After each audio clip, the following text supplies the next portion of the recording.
Memorias de nuestra tierra, reflexiones sobre el bicentenario de la independencia y el centenario de la revolución, es un recorrido por los pueblos y las ciudades de Chiapas, por los hechos más significativos de su pasado.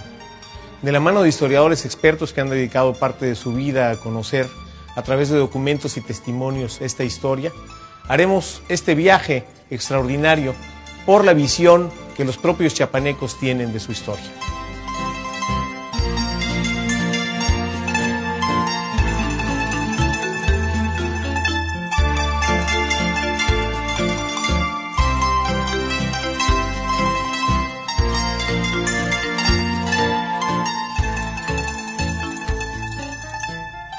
Hoy estamos en el exconvento de Santo Domingo en Tecpatán, pueblo zoque enclavado en las montañas del norte de Chiapas.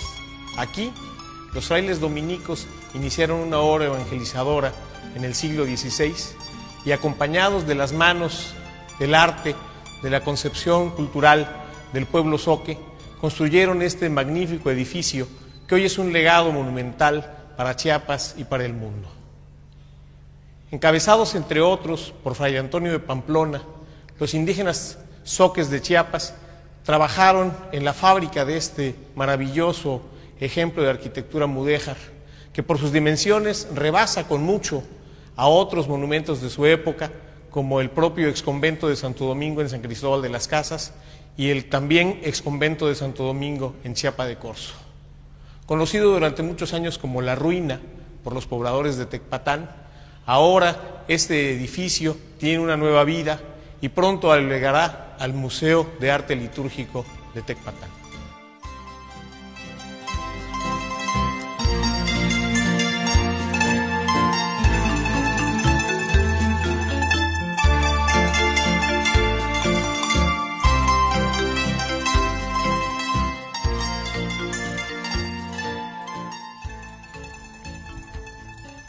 Entre 1916 y 1922, operó en Chiapas un pequeño ejército de seguidores del general Emiliano Zapata, el caudillo del sur.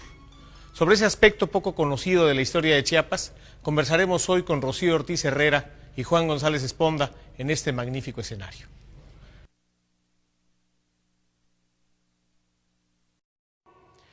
Durante el periodo revolucionario en Chiapas, muchos de los conflictos que ocurrieron estaban desvinculados de lo que estaba pasando en el centro y en el norte de México. Pero hubo un movimiento que, sin embargo, sí tuvo una relación directa, real, con una expresión que concretamente fue el zapatismo. ¿Cómo se dio este fenómeno en Chiapas, Rocío? ¿Quién dirigió el movimiento? ¿Qué fue lo que sucedió?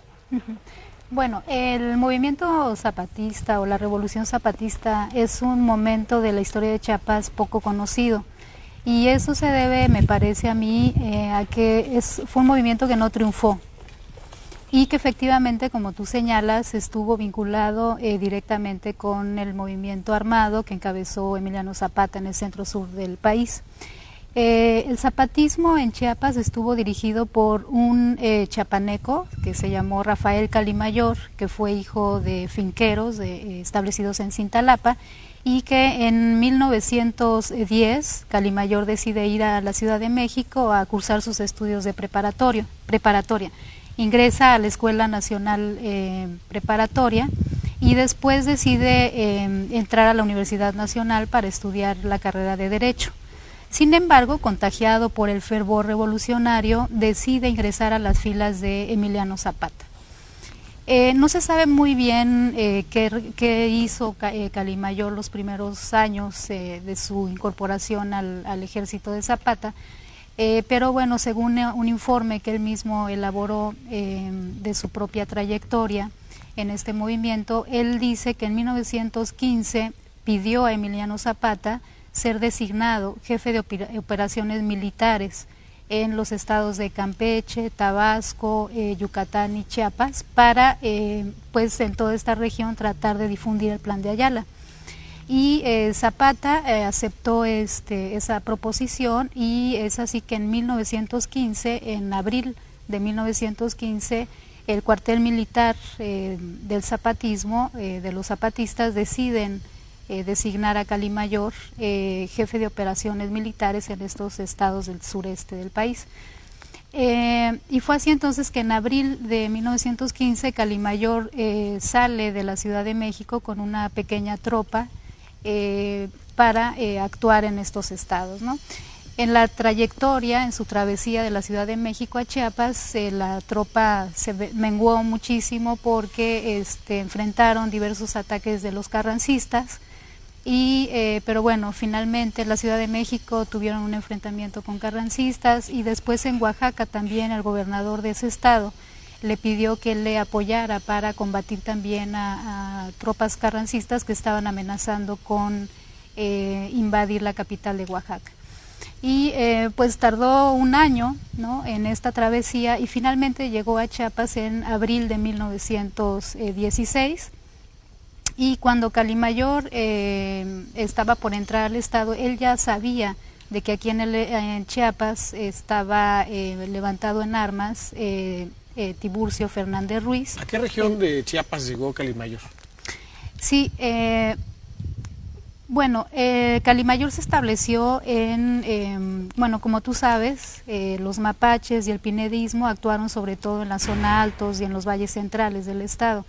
Y en ese sentido, a Calimayor, pues viendo la situación, decidió operar en la zona que en ese entonces era conocida como el departamento del Mezcalapa y también en el departamento de Pichucalco, ¿no?, que son estas sierras del noroeste del estado, la sierra de Tecpatán precisamente, ¿no?, que está conformada por los pueblos de Coapilla, Tecpatán, Copainalá, Quechula, y por otra parte la sierra de Pichucalco, en donde tenemos a los pueblos de Ocotepec, Pantepec, Pichucalco mismo, Tapalapa, Chapultenango, y en todos estos pueblos es donde actuó Calimayor. Él intentó un acercamiento con los mapaches, concretamente con Tiburcio Fernández Ruiz. ¿Tuvo éxito? ¿Las causas que ambos defendían se podían juntar? ¿Había proximidad entre unos y otros? Mira, eso es muy interesante porque Calimayor y Tiburcio Ruiz estudiaron juntos cuando fueron niños, estudiaron la educación primaria juntos, y Calimayor pensó que por esa situación iba a poder establecer una alianza con los mapaches. Tuvieron varias reuniones, sin embargo, cada uno fue definiendo su posición y al final Tiburcio Ruiz pues trató de convencer a Calimayor para que abandonara la causa zapatista, y una vez, por otra parte, que Calimayor se dio cuenta de que los mapaches realmente no querían o no buscaban un movimiento agrario como el que él sí buscaba, ¿no?, por una convicción propia. Entonces las pláticas no llegaron a nada y finalmente rompieron relaciones. Unos luchaban por la tierra y otros estaban justamente contra el reparto agrario. Exactamente. El levantamiento mapache obedece a reaccionar a la ley agraria de Carranza, al reparto agrario, y obviamente la lucha de Zapata y de Calimayor en este caso para Chiapas era justamente una lucha por la tierra. Sí, exacto. Sí, bueno, Calimayor realmente estaba convencido del movimiento agrario, de la causa agraria, y justo pues llega a estos pueblos, ¿no?, de Copainalá, Tecpatán, Coapilla, Pantepec, Ocotepec, con esta convicción de defender el plan de Ayala, ¿no? Sin embargo, y esa fue una de las causas fundamentales, me parece a mí, por las cuales este movimiento no triunfó, es que en esta zona la tierra no era una problemática de los campesinos. Y aquí, bueno, hay un factor muy importante que hay que tomar en cuenta, que es la demografía. Durante buena parte del siglo XIX, esta zona, en términos demográficos, pues decayó, digamos, la población no creció. Y bueno, esto también se explica porque hacia finales del siglo XVIII, los cultivos más importantes de esta zona eran la grana cochinilla y bueno, también la producción de mantas, ¿no?, que eran muy importantes en el caso precisamente de Tecpatán y de Copainalá. Cuando estos productos pierden su demanda en el mercado mundial, la población de todos estos pueblos comienza a disminuir porque muchos campesinos optaron por incorporarse a las fincas de zonas más prósperas. Entonces, a lo largo del siglo XIX, una importante disminución demográfica en todos los pueblos de esta región, Y eso explica que los ranchos y fincas que comenzaron a expandirse hacia finales del siglo XIX, pues crecieron básicamente o se expandieron básicamente a partir de terrenos baldíos, porque había poca población. Y los campesinos que permanecieron en estos pueblos, pues conservaron sus tierras. En ese sentido, cuando Calimayor ingresa a estos pueblos, la problemática de la tierra no era una cuestión importante para los propios campesinos, y cuando Calimayor plantea que hay que defender la tierra, pues los campesinos no encuentran sentido en la lucha, que encabezaba Calimayor.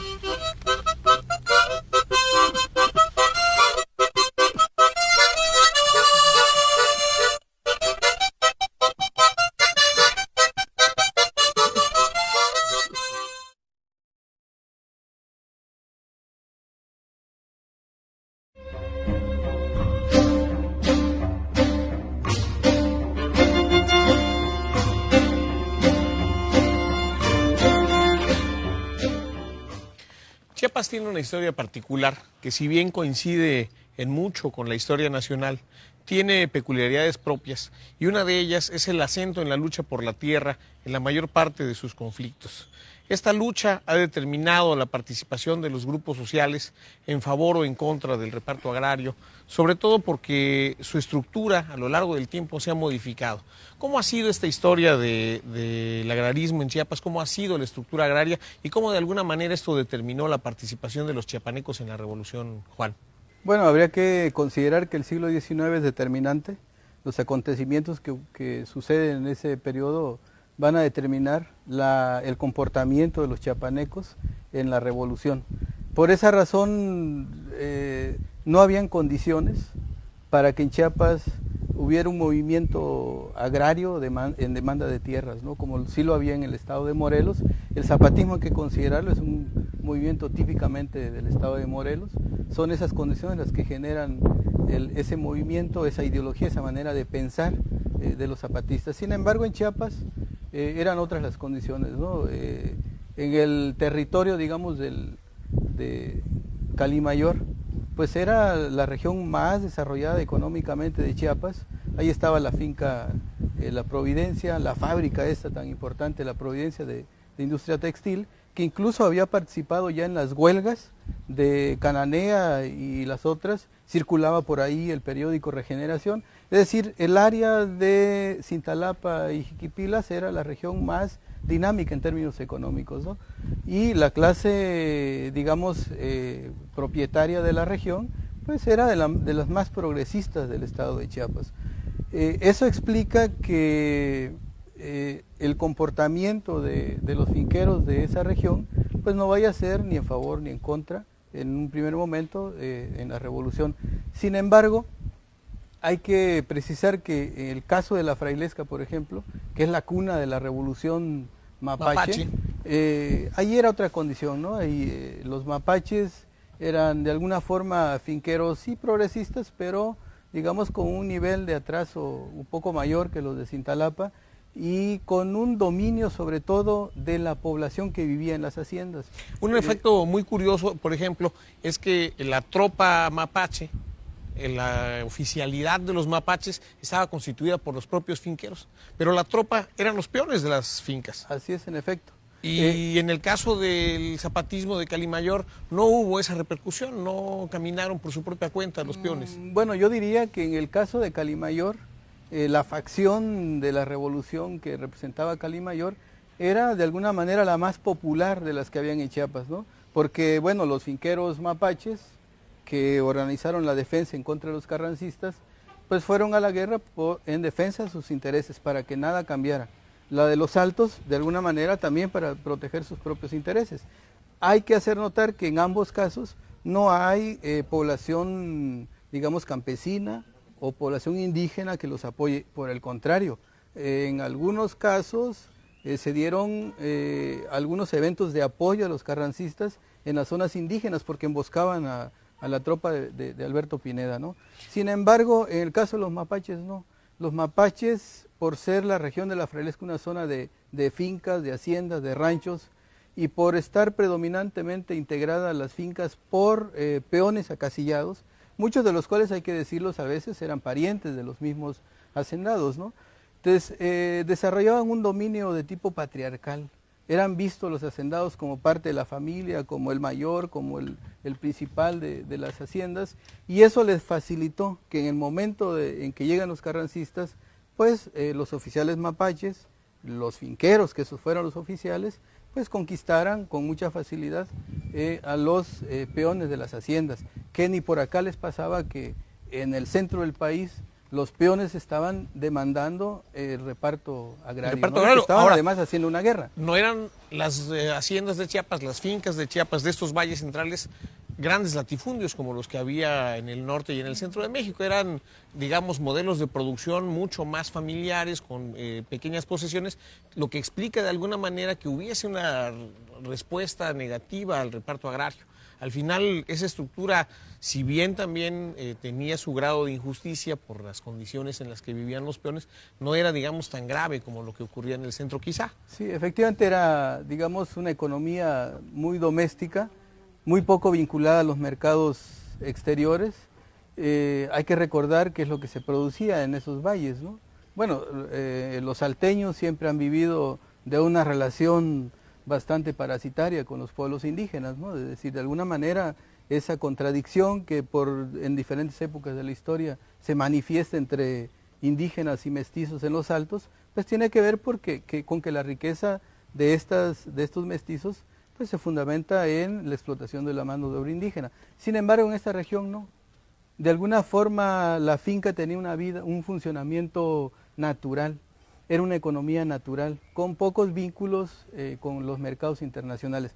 Sin embargo, hay que destacar un elemento, que en el caso de Calimayor, yo dije, representa a la parte más popular de los ejércitos que estuvieron acá, porque de alguna manera, si bien Calimayor no logró, digamos, enraizar y levantar a los campesinos para la lucha por la tierra, lo cual era muy difícil porque sería una contradicción, claro, porque serían sus propios parientes los afectados por su origen agrarios, finquero, ¿no? claro. Por su origen, él era un hacendado, hijo de hacendados de Cintalapa, y evidentemente que la reacción de sus parientes y de sus paisanos pues se fue contraria a él, pero no de todos.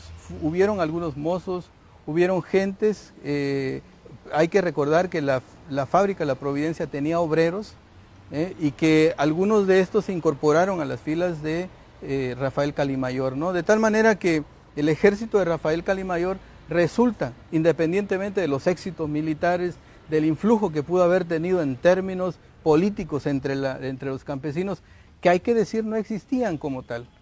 Hay que decir que el 90% de la población trabajadora de las haciendas eran peones acasillados. No eran propiamente campesinos, eran peones acasillados.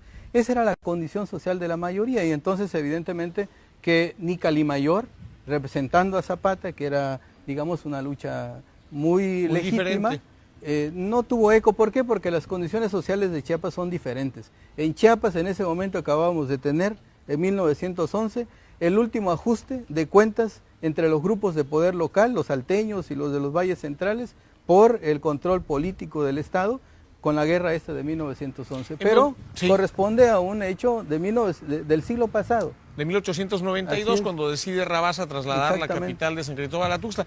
Me llama la atención también que en esta guerra de 1911 sí hay una expresión popular, pero copada o cooptada por los propios coletos, por los propios sancristobalenses, que es el levantamiento de Jacinto Pérez Chixtot, el Pajarito, que fue tan importante en su momento desde el punto de vista sobre todo militar, que asustó a los coletos y provocó su rendición en este periodo de guerra. Sin embargo, habría que hacer un matiz. Creo que los indígenas de Jacinto Pérez Chixtot tenían sus propias demandas. Quizás para los sancristobalenses, para los coletos, el motivo central del movimiento era la recuperación de la capital del Estado. Pero para los indígenas de Jacinto Pérez Pajarito, era más bien un ajuste de cuenta para quienes les imponían impuestos, pero también a quienes veían como los responsables del despojo de sus tierras. Y por eso, bueno, cada ejército comenzó a hacer lo que a sus intereses convenía, ¿no? Muy bien. Después de una pausa vamos a regresar a conversar sobre esas historias muy poco conocidas, incluso para los chiapanecos, con nuestros dos invitados, con Rocío Ortiz Herrera y Juan González Espondra. Vamos a un corte.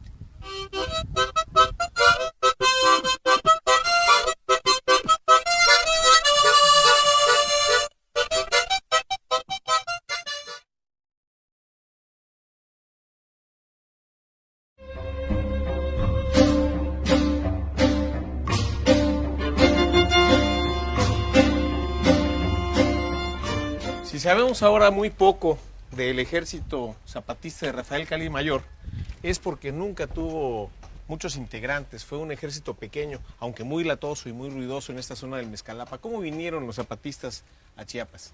Bueno, Rafael Cali Mayor salió del centro sur del país, concretamente de la ciudad de Cuautla, Morelos, hacia Chiapas, con una tropa de alrededor de 200 hombres.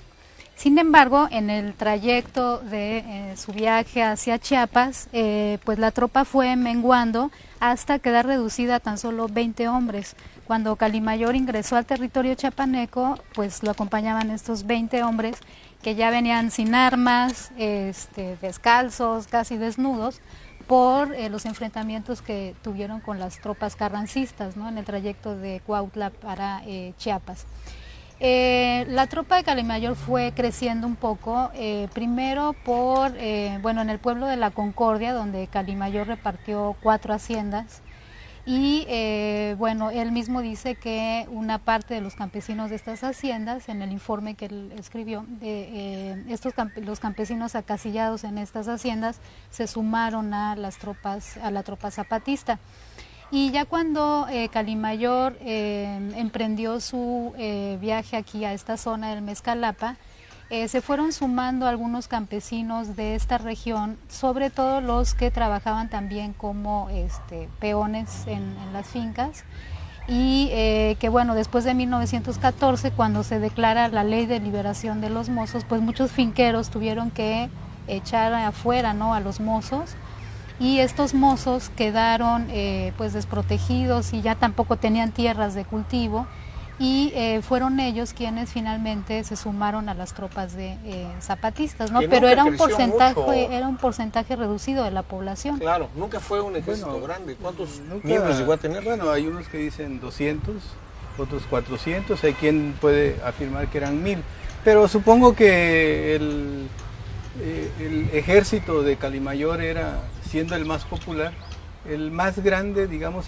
por su integración con gente del pueblo, que en su mayoría eran peones acasillados, mozos de las haciendas, ¿no? Hay que agregar que con él vinieron también algunos de los mozos de las haciendas de sus parientes y algunos de la hacienda San Nicolás también, para integrarse y apoyar al joven blanco y guapetón que decían era don Rafael Cali Mayor. Era extraordinariamente Cali joven. Mayor debe haber tenido 19 años cuando se incorporó a las filas del Ejército Libertador del Sur de Emiliano Zapata. Esa es la edad que más o menos debe haber tenido él. Y cuando vino acá, unos 24 años más o menos, ¿no? Entonces era un joven con el ímpetu de los jóvenes, que uno puede preguntarse por qué un joven como Rafael Cali Mayor, de las familias de hacendados más notables de los valles centrales, pues viene encabezando al ala más radical del movimiento revolucionario de 1910-1920, ¿no? Claro. Bueno, una explicación es pues por el ímpetu de la juventud. Los jóvenes, por naturaleza, están predestinados a romper con todo, ¿verdad? Y a construir un nuevo presente, ¿no? Aunque también a su juventud quizás se pueda atribuir su falta de capacidad militar, su escasez para habituallarse y para tener pertrechos adecuados, a diferencia de lo que ocurrió en el centro, en donde después del reparto que hacían los zapatistas de las haciendas que llegaban a tomar, se quedaban con una parte de la riqueza a modo de poder tener armas y otros insumos. Aquí parece que andaban a salto de mata, Rocío, ¿no? Sí, uno de los problemas precisamente del zapatismo a nivel nacional fue el haber carecido de una estrategia militar, a diferencia de los villistas, que ellos cuando tomaban una hacienda, la mitad, digamos, la repartían y la otra mitad la ponían a trabajar, a producir, para suministrarse de alimentos, pero también para obtener recursos y comprar armamento. En el caso de los zapatistas, pues ellos no tenían esta idea, y ellos cuando tomaban una hacienda la repartían totalmente, ¿no? Aquí Calimayor en la región, si bien no repartió tierras, bueno, y precisamente por carecer de esta estrategia militar, no repartieron tierras de las fincas, y en ese sentido la única manera de abastecerse de alimentos y también de adquirir algo de armamento, pues era a través del saqueo, ¿no?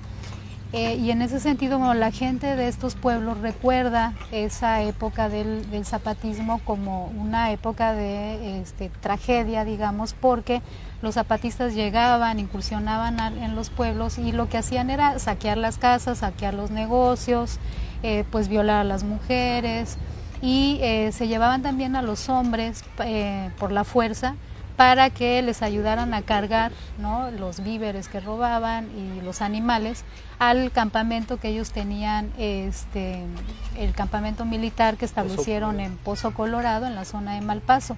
Ya, ese era su campamento principal. Sí, tenía un campamento central que era Pozo Colorado, pero alrededor de Pozo Colorado él tenía pequeños destacamentos que le llamaban llaves, para proteger al destacamento militar central principal de los ataques, porque finalmente el zapatismo en Chiapas ni logró implantar los principios, digamos, del zapatismo de Emiliano Zapata, valga la redundancia, porque no repartió tierras, no había entre sus integrantes personas que demandaran reparto agrario, más bien los que la demandaban estaban en otra región, pero lo demandaban por las vías establecidas desde el siglo XIX, que ya no eran las mismas para ese momento, ¿no? Claro.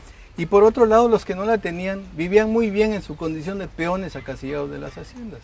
Entonces, evidentemente que el mayor fracaso de Rafael Calimayor fue encontrarse con un entorno, con una condición social que era imposible que pudiese implantar los principios del zapatismo, que era la lucha por la tierra. Aquí no había una lucha radical, sí había inconformidad, evidentemente, pero no habían comunidades, pueblos o campesinos aislados que estuviesen luchando por el reparto de tierras. Desde el punto de vista militar, ¿quiénes fueron los principales enemigos de Calimayor? Bueno, yo creo que habrá que darle crédito a los testimonios de sus mismos soldados que han contado que sus principales batallas eran contra los monos y los mosquitos de la selva del Mezcalapa, ¿no? Y que, bueno, porque cuando salían a asaltar a los pueblos, a secuestrar finqueros, era más bien para que en eso se les olvidara el motivo y para que los soldados no se olvidaran de que eran soldados.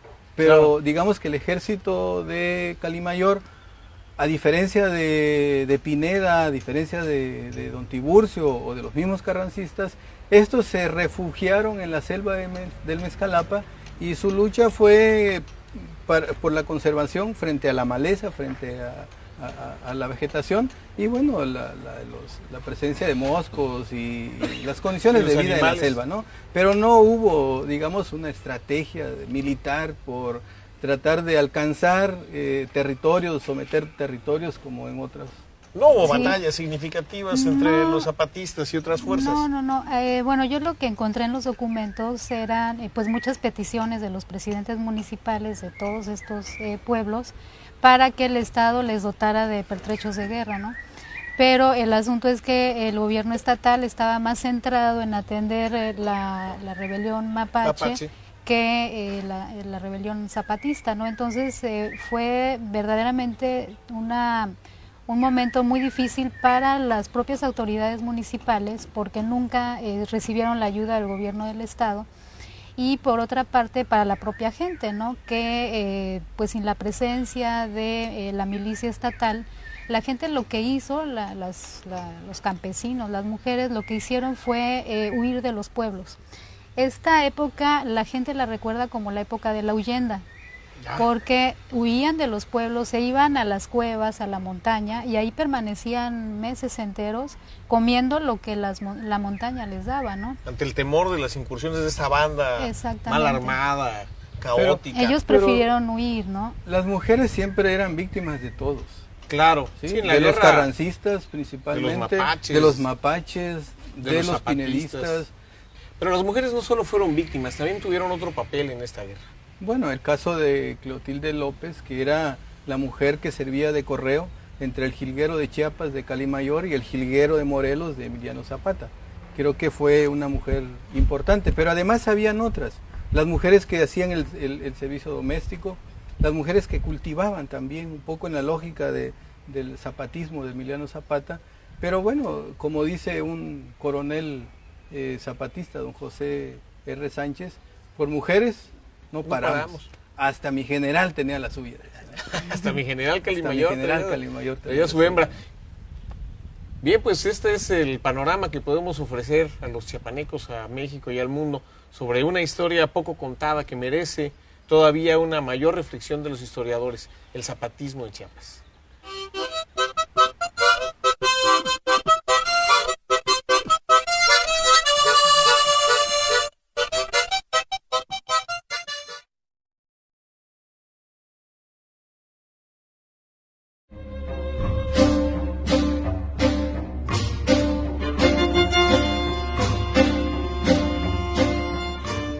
¿En qué terminó esta aventura de un pequeño ejército aparentemente destinado al fracaso? Sí, bueno, los zapatistas estuvieron incursionando en los distintos pueblos de esta región entre 1916 y 1922, pero obviamente sin el apoyo de los campesinos el movimiento se fue debilitando poco a poco. De hecho, ya para 1920, Calimayor ya no acompañaba a los zapatistas aquí en la región. Él había establecido en Cintalapa una colonia agrícola militar y de esta manera pues la tropa zapatista que permaneció en esta región hasta 1922 pues bueno, únicamente se dedicaban a saquear las casas, los negocios, etcétera. Eran más bien ya una banda, era un grupo de bandoleros, ¿no? Más bien, y obviamente un factor fundamental que contribuyó al debilitamiento del zapatismo pues fue la muerte, ¿no?, de Zapata en 1919, y este hecho pues socavó los ánimos de la tropa zapatista aquí en Chiapas, que de por sí no contaba con el apoyo de la gente, y el movimiento poco a poco pues se fue debilitando de esta manera. ¿Cuál fue el destino político de Rafael Calimayor después del final de la guerra? Bueno, don Rafael Calimayor fue diputado federal, luego fue el primer presidente de la Liga Nacional Agrarista de México, que la crearon justamente para oponerla a la de Úrsulo Galván, la Liga Nacional Campesina de Úrsulo Galván.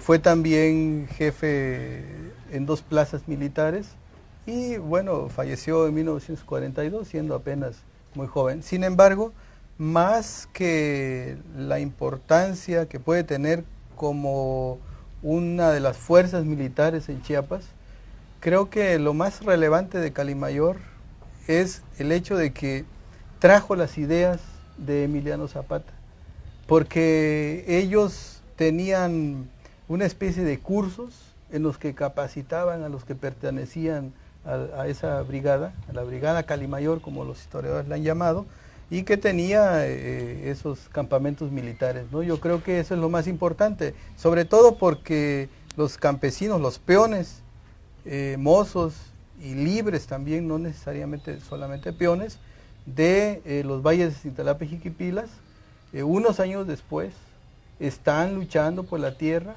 con las banderas de Emiliano Zapata. Incluso hay testimonios en el sentido de que Alfonso Moguel, uno de los oficiales que acompañó a Rafael Calimayor, que apoyaba 2 vertientes del zapatismo de Calimayor, una que era la de convertir en pequeños propietarios a los campesinos, a hacer los pequeños propietarios un poco como al estilo norteamericano de la vía farmer, los pequeños granjeros, y también apoyaba a los que solicitaban la tierra para que se les fuese dotada como lo establecía el Plan de Ayala. Yo creo que ese es el gran aporte de Calimayor, y creo que nos debe servir también como un elemento para reinterpretar la historia regional, porque siempre estamos en la idea, en la explicación de que a Chiapas los acontecimientos históricos llegan después. Yo creo que los acontecimientos históricos llegan cuando tienen que llegar, pero además hay que considerar que la revolución también se dio en Chiapas. Sí, solamente hay que reconocer que la revolución en Chiapas es evidentemente diferente a Oaxaca, por supuesto diferente a Morelos. Se dio la revolución al estilo de las condiciones sociales, económicas y políticas de Chiapas, pero hubo revolución en Chiapas. En efecto, este proceso del zapatismo en Chiapas es muy singular. Ya hemos visto a lo largo de sus comentarios cómo hay cosas que lo distinguen de lo que ocurrió en el centro y en el norte del país. Pero como conclusión, Rocío, ¿qué podemos apuntar sobre lo que nos dice Juan, esta perspectiva que necesitamos fortalecer para mirar más de cerca la historia local? De hecho, nos han impuesto una historia nacional que no siempre se parece a las expresiones locales. El esfuerzo que estamos haciendo con Memorias de Nuestra Tierra tiene que ver con esto. ¿Qué debemos hacer en adelante para fortalecer esta visión local de la historia? Sí, bueno, yo creo que hay que entender la historia de Chiapas desde procesos de larga duración, o sea, entender cómo la historia de la época colonial estableció dinámicas económicas, demográficas distintas en cada una de las regiones del estado, y cómo en el siglo XIX estas dinámicas, algunas se modificaron, otras permanecieron, y esto explica que en Chiapas cada una de las regiones tiene historias bien particulares. La estructura económica, política y social de cada una de las regiones es muy distinta, y cuando llegan acontecimientos del centro del país, pues se enfrentan a condiciones muy diversas, incluso dentro del propio estado, ¿no? Yo creo que si Calimayor hubiera llegado en el año que llegó a los Altos de Chiapas, otra historia hubiera sido, porque a mí me parece que ahí sí había condiciones importantes para que una rebelión campesina cobrara impulso, ¿no? Los indígenas de los Altos de Chiapas, desde finales del siglo XIX, estaban sometidos a una serie de presiones económicas, y ahí yo creo que sí había una acumulación de agravios importantes que hubieran servido para que Calimayor hubiera encontrado un mejor eco a su lucha, ¿no? Llegó a una región como esta en donde el problema de la tierra, como ya comentamos, pues no era un problema álgido, y eso fue uno de los principales obstáculos que tuvo el movimiento zapatista, ¿no? Pues muchas gracias a Rocío Ortiz Herrera, a Juan González Esponda por compartir con nosotros esta página casi inédita de la historia de Chiapas desde este escenario maravilloso que es el exconvento de Santo Domingo.